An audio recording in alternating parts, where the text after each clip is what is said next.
A human rights advocate, lawmaker, award-winning broadcast journalist, and a mother of four.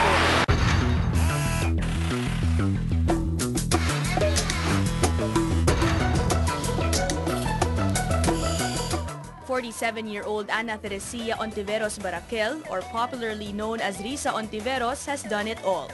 Running under the Liberal Party, Ontiveros is known for being a close ally of President Aquino.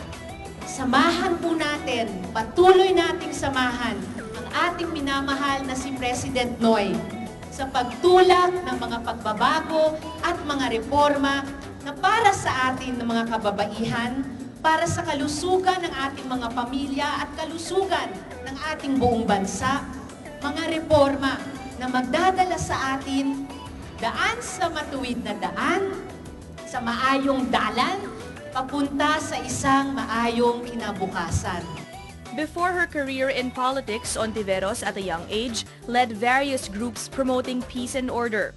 She also served as the Secretary General of the Government Panel for Peace Talks with the National Democratic Front in 1998. A broadcast journalist for years, Ontiveros was recognized by the KBP Golden Dove Awards as the best female newscaster in 1994.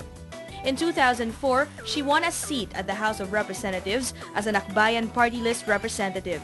She was one of the arch critics of former President Gloria Macapagal Arroyo. Hindi na dapat banatan ang mga dating Pangulo. Ang sa akin lang ay hindi yan personal na pagbati ko sa kahit sinong nakaraang Pangulo.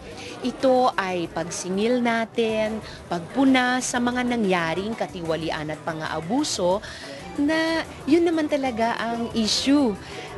Kung gusto natin ibalik sa mabuting paggogobyerno, kailangan ay sabihin natin yung totoo sa nangyari noon at ilagay ito sa wasto.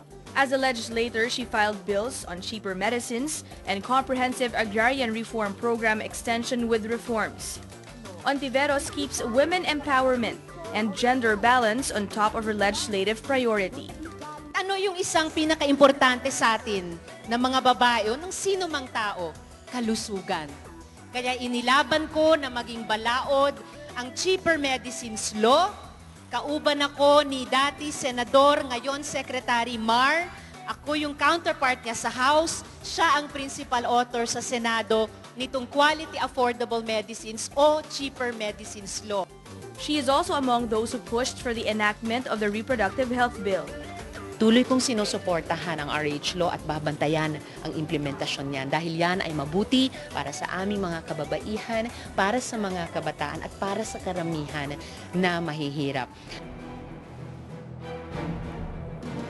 Though she lost her senatorial bid in the 2010 elections, this time she is more confident she will make it to the Magic 12.